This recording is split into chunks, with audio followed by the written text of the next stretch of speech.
नमस्कार। इस वेबिनार में उपस्थित सभी महानुभावों का स्वागत है।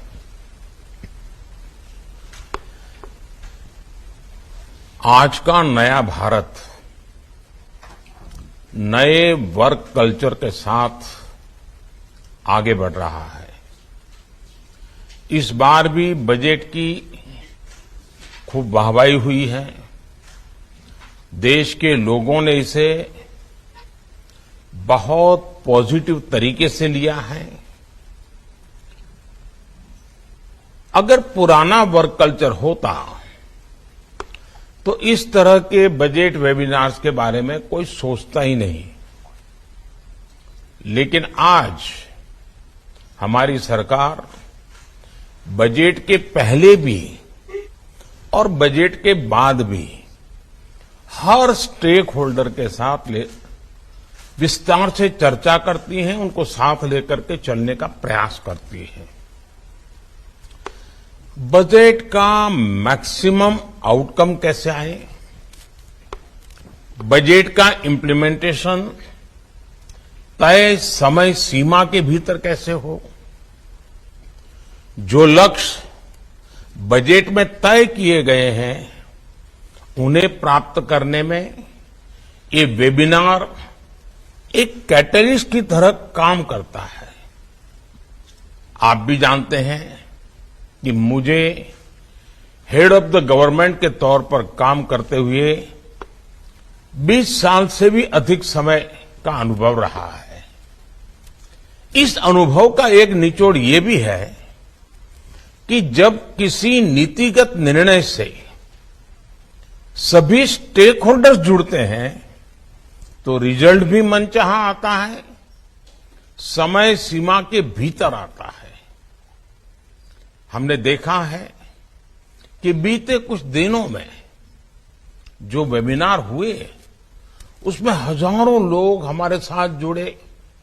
दिन भर सब लोग मिलकर के बहुत ही गहन मंथन करते रहे और मैं कह सकता हूं कि बहुत ही महत्वपूर्ण सुझाव आए और आगे के लिए आए।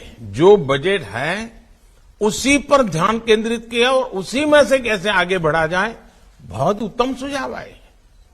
अब आज हम देश के टूरिज्म सेक्टर के कायाकल्प के लिए ये बजट वेबिनार कर रहे हैं। साथियों, भारत में हमें टूरिज्म सेक्टर को नई ऊंचाई देने के लिए आउट ऑफ द बॉक्स सोचना होगा और लॉन्ग टर्म प्लानिंग करके चलना होगा। जब भी कोई टूरिस्ट डेस्टिनेशन को विकसित करने की बात आती है तो कुछ बातें बहुत महत्वपूर्ण होती है। जैसे उस स्थान का पोटेंशियल क्या है, ईज ऑफ ट्रैवल के लिए वहां की इंफ्रास्ट्रक्चर नीड क्या है, उसे कैसा पूरा करेंगे। इस पूरी टूरिस्ट डेस्टिनेशन को प्रमोशन के लिए हम और क्या क्या नए तरीके अपना सकते हैं। इन सारे सवालों का जवाब आपको भविष्य का रोड मैप बनाने में बहुत मदद करेगा। अब जैसे हमारे देश में टूरिज्म का पोटेंशियल बहुत ज्यादा है, coastal tourism, beach tourism, mangrove tourism, Himalayan tourism, adventure tourism, wildlife tourism, eco tourism, heritage tourism, spiritual tourism, wedding destination, conferences के द्वारा टूरिज्म, स्पोर्ट्स के द्वारा टूरिज्म, ऐसे अनेक क्षेत्र हैं। अब देखिए, Ramayana circuit, Buddha circuit, Krishna circuit, North East circuit, Gandhi circuit, सब हमारे महान गुरु परंपरा हुई, उनके सारे तीर्थ क्षेत्र, पूरा पंजाब भरा पड़ा है। हमें इन सभी को ध्यान में रखते हुए मिलकर के काम करना ही है। इस वर्ष के बजट में देश में कॉम्पिटिटिव स्पिरिट से, चैलेंज रूट से देश के कुछ टूरिस्ट डेस्टिनेशन को डेवलपमेंट के लिए सिलेक्ट करने की बात कही गई है। ये चैलेंज हर स्टेक होल्डर को साथ मिलकर प्रयास करने के लिए प्रेरित करेगा। बजट में टूरिस्ट डेस्टिनेशन, इसके एक होलिस्टिक डेवलपमेंट पर भी फोकस किया गया है। इसके लिए अलग अलग स्टेक होल्डर्स को हम कैसे एंगेज कर सकते हैं, इस पर विस्तार से चर्चा होनी चाहिए। साथियों, जब हम टूरिज्म की बात करते हैं तो कुछ लोगों को लगता है कि एक फैंसी सा शब्द है, समाज के हाई इनकम ग्रुप से और उन्हीं लोगों को रिप्रेजेंट करता है। लेकिन भारत के संदर्भ में देखें तो टूरिज्म का दायरा बहुत बड़ा है, बहुत पुराना है। सदियों से हमारे यहां यात्राएं होती रही है।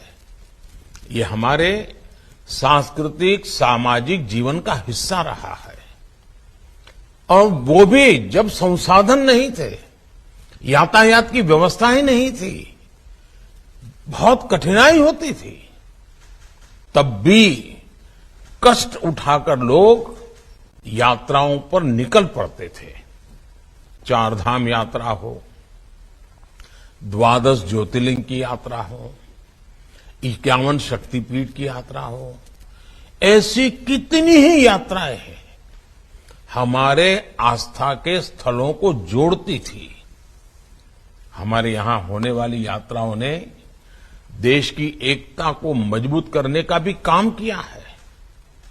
देश के कितने ही बड़े बड़े शहरों की पूरी अर्थव्यवस्था, उस पूरे जिले की पूरी अर्थव्यवस्था यात्राओं पर ही निर्भर थी। यात्राओं की इस पुरातन परंपरा के बावजूद दुर्भाग्य ये रहा कि इन स्थानों पर समय के अनुकूल सुविधाएं बढ़ाने पर ध्यान नहीं दिया गया।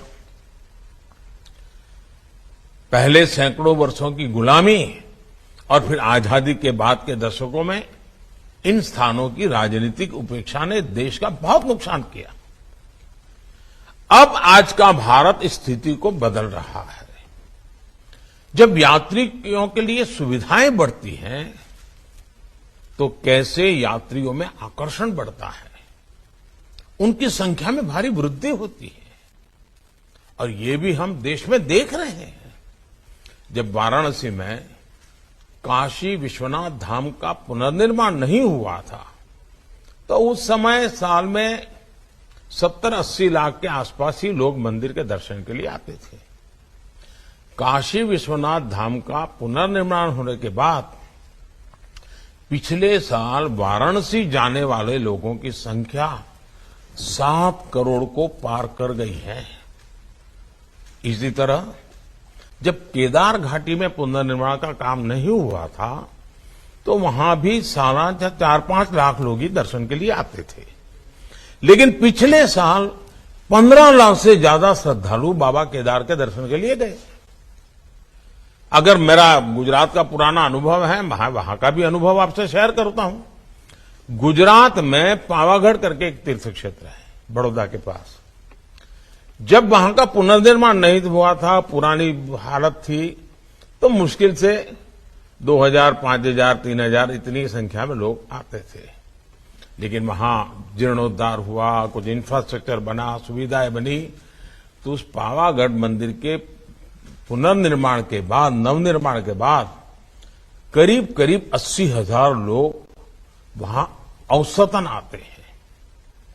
यानी सुविधाएं बढ़ी तो इसका सीधा प्रभाव यात्रियों की संख्या पर पड़ा।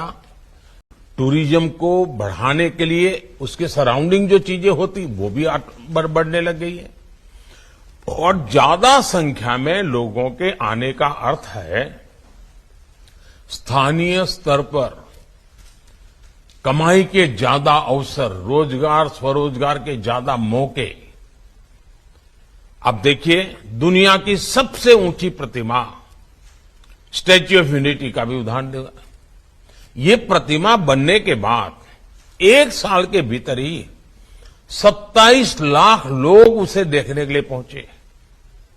ये दिखाता है कि भारत के विभिन्न स्थलों में अगर सिविल एमेनिटीज बढ़ाई जाए, वहां डिजिटल कनेक्टिविटी अच्छी हो, होटल हॉस्पिटल अच्छे हो, गंदगी का नामो निशान ना हो, बेहतरीन इंफ्रास्ट्रक्चर हो, तो भारत के टूरिज्म सेक्टर में कई गुना वृद्धि हो सकती है।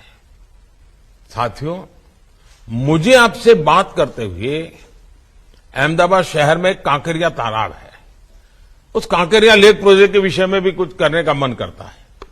अब ये कांकरिया लेक प्रोजेक्ट शुरू होने से पहले वहां आमतौर पर लोग जाते नहीं थे, ऐसे वहां से गुजरना पड़े तो गुजरे, लेकिन वहां कोई जाता ही नहीं था।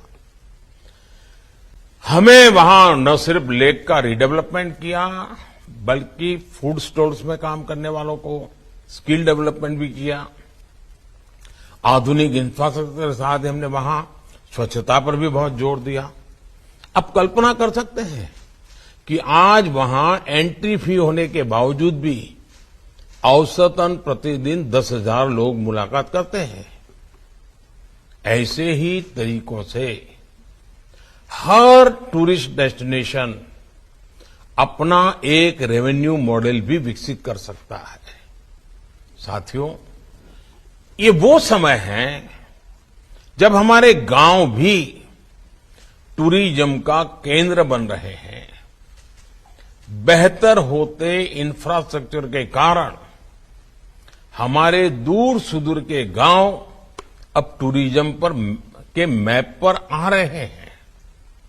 केंद्र सरकार ने बॉर्डर किनारे पर बसे जो गांव है, वहां वाइब्रेंट बॉर्डर विलेज योजना शुरू की है। ऐसे में होम स्टे, छोटे होटल, छोटे रेस्टोरेंट हो, ऐसे अनेक बिजनेस के लिए लोगों को ज्यादा से ज्यादा सपोर्ट करने का काम हम सबको मिलकर के करना है। साथियों, आज एक बात मैं भारत आ रहे फॉरेन टूरिस्ट के संदर्भ में भी बताऊंगा। आज जिस तरह दुनिया में भारत के प्रति आकर्षण बढ़ रहा है, भारत आने वाले विदेशी टूरिस्टों की संख्या भी बढ़ रही है। पिछले साल जनवरी में सिर्फ 2 लाख विदेशी टूरिस्ट ही आए थे, जबकि इस साल जनवरी में 8 लाख से ज्यादा विदेशी टूरिस्ट भारत आए। विदेश से जो टूरिस्ट भारत आ रहे हैं, हमें उन्हें भी प्रोफाइल करके अपना टारगेट ग्रुप तय करना होगा। विदेश में रहने वाले वो लोग जिनमें ज्यादा से ज्यादा खर्च करने की क्षमता होती है, हमें उन्हें ज्यादा से ज्यादा संख्या में भारत लाने के लिए विशेष रणनीति बनाने की आवश्यकता है। ऐसे टूरिस्ट भले ही कम दिन भारत में रहेंगे, लेकिन ज्यादा राशि खर्च करके जाएंगे। आज जो विदेशी टूरिस्ट भारत आते हैं, वो औसतन $1,700 खर्च करते हैं, जबकि अमेरिका में इंटरनेशनल ट्रैवलर औसतन $2,500 और ऑस्ट्रेलिया में करीब $5,000 खर्च करते हैं। भारत में भी हाई स्पेंड टूरिस्ट को ऑफर करने के लिए बहुत कुछ है। हर राज्य को इस सोच के साथ भी अपनी टूरिज्म पॉलिसी में बदलाव करने की जरूरत है। अब जैसे मैं आपको एक और उदाहरण दूंगा। सामान्य तौर पर कहा जाता है कि सबसे ज्यादा किसी स्थान पर रुकने वाला जो टूरिस्ट होता है, वो बर्ड वॉचर होता है। ये लोग महीनों महीनों किसी देश में डेरा डाले रहते हैं। भारत में इतने भांति भांति प्रकार के पक्षी हैं, हमें ऐसे पोटेंशियल टूरिस्ट को भी टारगेट करके अपनी नीतियां बनानी होगी। साथियों, इन सब प्रयासों के बीच आपको टूरिज्म सेक्टर की एक बेसिक चुनौती पर भी काम करना है। यह है हमारे यहां प्रोफेशनल टूरिस्ट गाइड की कमी। गाइड्स के लिए स्थानीय कॉलेजों में सर्टिफिकेट कोर्स हो, कंपटीशन हो, बहुत अच्छे नौजवान इस प्रोफेशन में आगे आने के लिए मेहनत करेंगे और हमें शानदार अनेक भाषा बोलने वाले अच्छे टूरिस्ट गाइड मिलेंगे। उसी प्रकार से डिजिटल टूरिस्ट गाइड भी अब तो अवेलेबल है, टेक्नोलॉजी का उपयोग करके भी कर सकते हैं। किसी एक विशेष टूरिस्ट डेस्टिनेशन में जो गाइड काम कर रहे हैं, उनकी एक स्पेसिफिक ड्रेस या वर्दी भी होनी चाहिए। इससे लोगों को पहली नजर में ही पता चला जाएगा कि सामने वाला जो व्यक्ति है वो टूरिस्ट गाइड है और वो हमारी इस काम में मदद करेगा। हमें ये याद रखना होगा कि जब कोई भी टूरिस्ट किसी स्थान पर पहुंचता है तो उसके मन में सवालों का भंडार भरा होता है। वो अनेक सवालों के तत्काल समाधान चाहता है। ऐसे में गाइड उन सभी सवालों के जवाब खोजने में उनकी मदद कर सकता है। साथियों, मुझे विश्वास है इस वेबिनार के दौरान आप टूरिज्म से जुड़े हर पहलू पर गंभीरता से विचार करेंगे। आप बेहतर सॉल्यूशन के साथ सामने आएंगे। और मैं एक और बात कहना चाहता हूं। जैसे टूरिज्म के लिए हम मान लीजिए हर राज्य एक या दो बहुत ही अच्छे टूरिस्ट डेस्टिनेशन पर जोर लगाता है, तो एक शुरुआत कैसे कर सकते हैं? हम तय करें कि भाई स्कूल से बच्चे जो टूरिस्ट के रूप में निकलते हैं, हर स्कूल टूरिस्ट करते ही हैं, यात्रा के लिए निकलते ही हैं, 2 दिन 3 दिन के कार्यक्रम बनाते हैं। तो आप तय कर सकते हैं कि भाई फलाने डेस्टिनेशन में शुरू में पर डे 100 लोग स्टूडेंट्स आएंगे, फिर पर डे 200 आएंगे, फिर पर डे 300 आएंगे, फिर पर डे 1000 आएंगे। अलग अलग स्कूल के आए वो खर्चा करते ही हैं। यहां जो लोग हैं उनको लगेगा कि इतनी बड़ी संख्या में लोग आ रहे हैं, चलो ये व्यवस्था खड़ी करो, ये दुकान खड़ी करो, पानी की व्यवस्था करो, अपने आप शुरू हो जाएगा। अगर मान लीजिए हमारे सभी राज्य तय करें कि नॉर्थ ईस्ट के अष्टलक्ष्मी हमारे 8 राज्य हैं, हम हर वर्ष 8 यूनिवर्सिटी हर राज्य में तय करें और हर यूनिवर्सिटी नॉर्थ ईस्ट के एक राज्य में 5 दिन 7 दिन टूर करेगी, दूसरी यूनिवर्सिटी दूसरे राज्य में टूर करेगी, तीसरी दूसरी टूर। आप देखिए आपके राज्य में 8 यूनिवर्सिटी ऐसी होगी जहां के हमारे युवकों को नॉर्थ ईस्ट के 8 राज्यों का पूरा आता पता होगा। उसी प्रकार से आजकल वेडिंग डेस्टिनेशन एक बहुत बड़ा बिजनेस हुआ है, बहुत बड़ा टूरिस्ट डेस्टिनेशन बन रहा है। विदेशे तो लोग जाते हैं, क्या हमारे राज्यों में वेडिंग डेस्टिनेशन के रूप में स्पेशल पैकेज घोषित कर सकते हैं? और मैं तो कहूंगा कि हमारे देश में एक वातावरण बनाना चाहिए कि गुजरात के लोगों को लगना चाहिए कि भाई 2024 में अगर हमारे यहां से शादियों के लिए वेडिंग डेस्टिनेशन होगा तो तमिलनाडु में होगा और तमिल पद्धति से हम शादी करवाएंगे। घर में 2 बच्चे हैं तो कोई सोचेगा कि एक हम असमिया पद्धति से शादी करवाना चाहते हैं, दूसरे की हम पंजाबी पद्धति से शादी करवाना चाहते हैं। वेडिंग डेस्टिनेशन वहां बना देंगे। आप कल्पना कर सकते हैं वेडिंग डेस्टिनेशन इतना बड़ा कारोबार की संभावना है। हमारे देश का टॉप क्लास के लोग विदेश जाते होंगे, लेकिन middle class upper middle class के लोग आजकल वेडिंग डेस्टिनेशन पे जाते हैं और उसमें भी जब नयापन होता है तो उनकी जिंदगी में यादगार हो जाता है।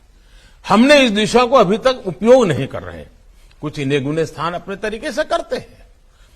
उसी प्रकार से कॉन्फ्रेंसेस, आज दुनिया के लोग कॉन्फ्रेंस के लिए आते हैं। हम ऐसा इंफ्रास्ट्रक्चर तैयार करें, पब्लिक प्राइवेट पार्टनरशिप से करें, लोगों को कहें, जमीन की कुछ ऐसी व्यवस्थाएं करें तो कॉन्फ्रेंसेस के लिए लोग आएंगे तो वो होटल में भी रुकेंगे, हॉस्पिटैलिटी इंडस्ट्री भी बढ़ेगी, यानी एक पूरा इकोसिस्टम डेवलप हो जाएगा। उसी प्रकार से स्पोर्ट्स टूरिज्म भी बहुत क्षेत्र है। हम इनवाइट करें। अब देखिए अभी कतर में फुटबॉल मैच हुआ पूरे दुनिया का। कतर की इकोनॉमी में बहुत बड़ा प्रभाव हुआ उसका। दुनिया भर के लोग आए, लाखों लोग आए। हम छोटे से शुरू करें, बहुत बड़ा हो सकता है। हमें इन तरीकों को ढूंढना होगा। उसके लिए फिर इंफ्रास्ट्रक्चर। शुरू में लोग आए ना आए, हम अपने स्कूल के बच्चों, कॉलेज के बच्चों, हमारे सरकार की मीटिंगों के लिए वहां जाना, अगर हम अपने एक डेस्टिनेशन को महत्व देना शुरू करेंगे तो अपने आप और लोग भी आना शुरू करेंगे और फिर वहां की व्यवस्थाएं बनेगी। मैं चाहता हूं कि भारत में कम से कम 50 टूरिस्ट डेस्टिनेशन ऐसे हमने डेवलप करने चाहिए कि दुनिया के हर कोने में पता हो कि अगर भारत जाते हैं तो इस जगह पे तो जाना ही चाहिए। हर राज्य को गर्व होना चाहिए कि दुनिया के इतने देश के लोग मेरे यहां आते हैं। दुनिया के इतने देशों को हम टारगेट करेंगे, हम वहां की एम्बेसी को लिटरेचर भेजेंगे, वहां की एम्बेसी को हम कहेंगे कि देखिए आप टूरिस्टों के लिए मदद चाहते हैं तो हम ये मदद करते हैं। हमें पूरी व्यवस्था, हमारे जो टूर ऑपरेटर्स हैं उनसे भी मेरा आग्रह है कि आपको नए सिरे से सोचना होगा। हमें हमारी एप्स, हमारा डिजिटल कनेक्टिविटी, इन सब को बहुत आधुनिक बनाना होगा और हमारा कोई टूरिस्ट डेस्टिनेशन ऐसा नहीं होना चाहिए जिसकी ऐप यूएन की सभी लैंग्वेजेज में ना हो और भारत की सभी लैंग्वेजेज में ना हो। अगर मैं सिर्फ अंग्रेजी और हिंदी में हमारी वेबसाइट बना देंगे तो संभव नहीं हो। इतना ही नहीं, हमारे टूरिस्ट डेस्टिनेशन पर साइनेज सभी भाषाओं की होनी चाहिए। अगर तमिल का कोई सामान्य परिवार आया है, बस लेकर के चला है और वहां पर उसको तमिल में अगर साइनेज मिल जाते हैं तो वो बड़ी आसानी से पहुंच जाता है। छोटी छोटी चीजें हैं जी। हमने एक बार अगर इसके महात्म्य को समझेंगे तो हम अवश्य रूप से टूरिज्म को वैज्ञानिक तरीके से आगे बढ़ा सकते हैं। मैं आपसे आशा करता हूं कि आज के इस वेबिनार में बहुत विस्तार से चर्चा करिए और रोजगार के बहुत सारे अवसर जैसे एग्रीकल्चर में है, जैसे रियल एस्टेट डेवलपमेंट और इंफ्रास्ट्रक्चर में है, टेक्सटाइल में है, उतनी ही ताकत टूरिज्म के अंदर रोजगार की है। बहुत अवसर है। मैं आपको निमंत्रण देता हूं और आपको इस आज के वेबिनार के लिए बहुत शुभकामनाएं देता हूं। बहुत बहुत धन्यवाद।